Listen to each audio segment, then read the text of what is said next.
Bonsoir. L'actualité est marquée au Cameroun depuis ces dernières 24 heures par la sortie du ministre de l'administration territoriale.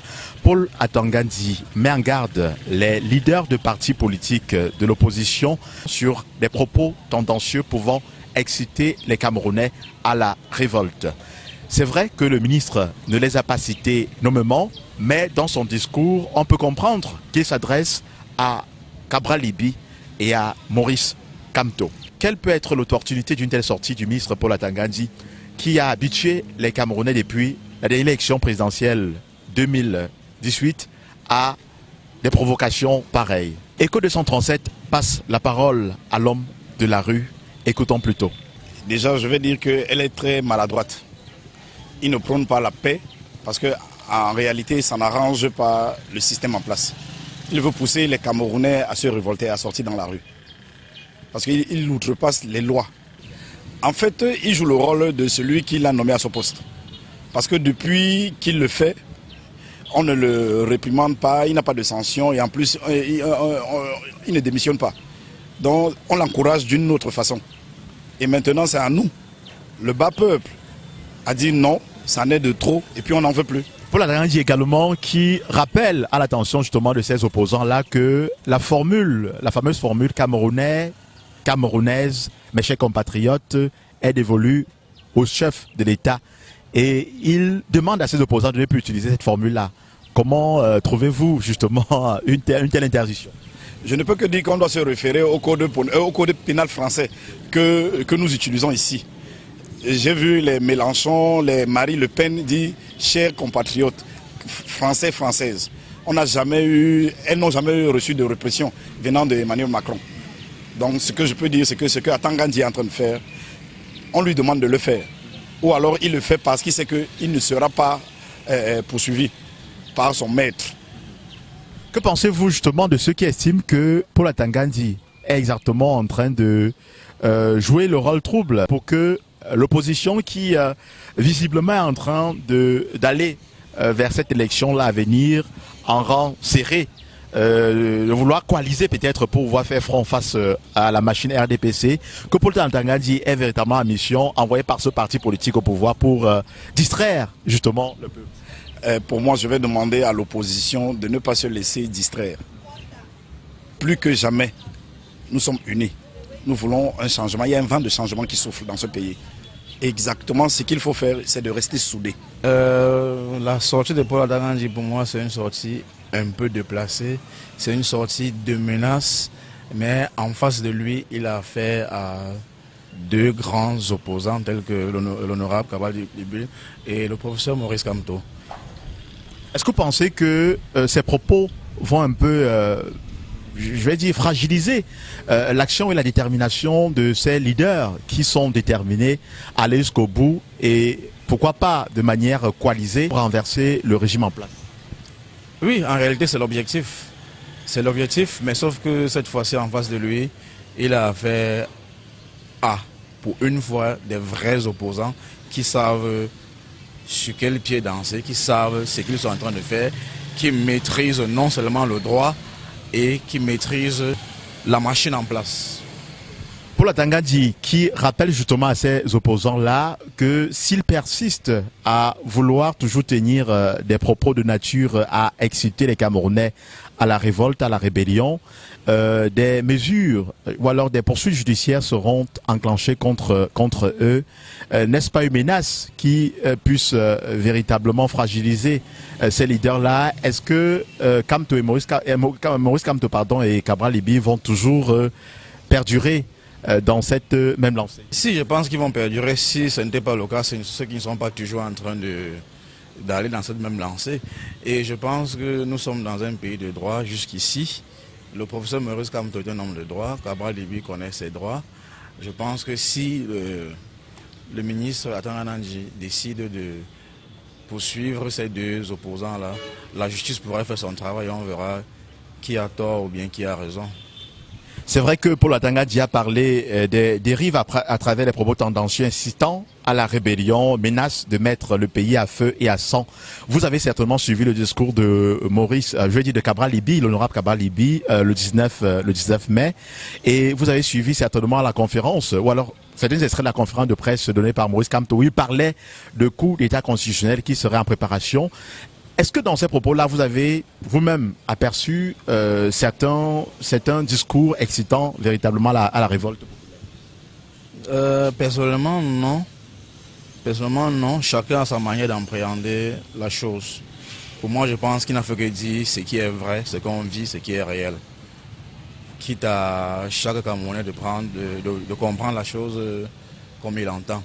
Mais je ne pense pas qu'il a eu à vouloir soulever l'opinion publique, le peuple à la révolte. Non.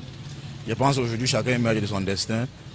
Raison pour laquelle, chaque fois, on invite des Camerounais à passer, s'inscrire sur les listes électorales et que les élections de 2023 se déroulent dans la paix, la clarité et le calme. C'est raison pour laquelle Maurice Kamto, cette fois-ci, a décidé, il a dit à tous les votants, votez, attendez sur place. Je pense qu'il sait pourquoi il dit cela. 2018, on a dit qu'il y a eu des hold-up, il y a eu cette fois-ci, je pense qu'on attire la vigilance sur chaque Camerounais. Et n'importe qui est en train de voir, et le parti même au pouvoir est en train de voir la masse des Camerounais qui sont inscrits dans la liste électorale. Je pense que même si c'était moi à leur place, je devais commencer à trembler. Pour moi, voilà un peu la chose. Est-ce que vous pensez qu'Atanga Nji agit seul? C'est depuis pratiquement depuis la dernière élection présidentielle, un peu plus, qu'il fait des propos jugés un peu provocants par l'opposition. Donc on trouve qu'il provoque à travers ses propos, quand il dit qu'il va mettre en avant le Moulinex, ainsi de suite. Bref, il a une certaine expression, en fait, des langages un peu orduriers qu'il utilise lorsqu'il fait ses sorties. Est-ce que vous pensez que il agit seul ou alors il est mandaté par certains de ses supérieurs pour le faire? Normalement, je ne pourrais pas dire qu'il est mandaté parce qu'on n'a pas vu un mandat. Il est ministre et il agit ainsi depuis 2018, comme vous avez dit. Depuis que le président Maurice Kamto a dit qu'il y a eu un hold-up, il essaye de fragiliser l'opposition. Plusieurs fois, il a fait des sorties avec des thèmes vraiment du quartier. Une fois, deux fois, trois fois. On n'a pas eu à le réprimander, on n'a pas eu à agir. On comprend qu'il joue son rôle. Donc, certainement, il y a quelqu'un derrière qui dit certainement ce qu'il doit faire et tout et tout. Donc, parce que pour moi, oui, justement, il sait les intérêts de la personne. Et pourquoi ne pas dire les intérêts de celui qui l'a nommé? Dernière question, Paul Atanga Nji qui rappelle également à Maurice Kamto et Cabral Libby et à d'autres leaders de partis politiques, justement de l'opposition, que la formule camerounaise, mes chers compatriotes, est exclusivement réservée au chef de l'État. Quel commentaire? Je suis toujours étonné. Pour moi, je me demande si c'est moi qui connais ou si c'est les autres qui ne connaissent pas. Pourquoi c'est seulement cette année qu'on a fait comprendre que c'est réservé au chef de l'État? Je pense en 2018, le professeur Maurice Kamto l'a utilisé, la fête de la jeunesse, il l'a utilisé. En fait, à d'autres occasions, il l'a utilisé. Pour moi, je trouve qu'on est en train toujours de trouver les astuces pour essayer de les fragiliser ou essayer de casser leur rythme. Donc pour moi, ça, vraiment, c'est encore à vérifier parce que c'est ma première fois de comprendre ça. En Europe, on comprend les autres utiliser le même terme que le président de la République. Ça ne fait pas problème, c'est pas pourquoi chez nous, ici au Cameroun, ça doit faire problème. Bon, merci de m'avoir passé la parole. Je pense que cette sortie de M. Atanga Nji est une sortie antidémocratique en fait. Au moment où les Camerounais sont mobilisés pour aller pour un changement, en 2025, le ministre Atanga Nji vient distraire les Camerounais, à continuer à les intimider. Les Camerounais, cette fois-ci, ne céderont pas à cette intimidation. On est prêt à l'affronter au moment venu. Le président Maurice Kamto est en train depuis, ne fait que prôner le changement dans la paix. Il n'est pas... C'est un professeur de droit, à ce qu'il sache. Et je ne crois pas que Maurice Kamto peut appeler les Camerounais à se rebeller contre la nation. Tout ce qu'il dit, c'est de mettre en garde l'ECAM qui est censé organiser les élections au Cameroun.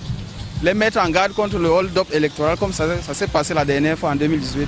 Donc Maurice Kamto cette fois-ci ne les lâchera pas, il va les suivre de trop près. Et c'est dans ce sens qu'il est en train de mobiliser, d'avertir déjà l'État qui est peut-être représenté ici par Tangandji, de les mettre juste en garde en fait. L'honorable Cabral Libé est dans ses droits de réclamer la justice en fait. Il est en train de voir qu'on est en train de passer, de piétiner la démocratie. Donc c'est pour cela qu'il est dans cette optique-là de vouloir, Cabral Libé dans cette optique-là de vouloir prôner la légalité. Donc c'est un jeune candidat et il est en train de voir comment on est en train de piétiner cette jeunesse-là qui veut déjà se réveiller et voir l'exemple du Sénégal. On a un président jeune au Sénégal, nous voulons aussi un changement vraiment. Les vieux là, on en a marre à Tangandji, vraiment. Il faut nous excuser, on en a marre. Laissez Cabral Libé se présenter à l'élection, allez le gagner dans les urnes, avec les menaces vous ne passerez pas. On ne va pas vous laisser. Cette fois-ci on ne va pas vous rater vraiment. Le moment a été très mal choisi pour les deux partisans, surtout l'opposition, parce que chacun doit tirer de son côté.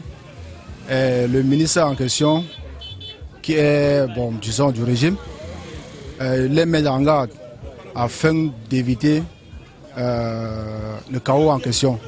Surtout, nous savons que la sous-région est menacée, nous savons qu'il y a les coups d'État un peu de partout. Et pour éviter ce chaos, on doit les mettre en garde afin de prévenir. Nous voulons une transition pacifique. Nous ne voudrions pas que, comme a dit d'autres, ils n'ont plus peur de la mort. Et quand la mort viendra, chacun va fuir. Parce que personne n'aimerait mourir à la part de l'un. Donc il est bel et bien normal que ce ministre fasse cette sortie. J'espère que vous avez pris du plaisir à écouter les avis des Camerounais rencontrés dans les rues qui se sont exprimés sur la question. Mesdames et messieurs, c'est ici que nous allons mettre un terme à cet autre micro-trottoir réalisé avec le concours de Charles Legrand Kamdjan. Je suis Thierry Katé, journaliste, reporter pour le compte d'Echo 237. À bientôt.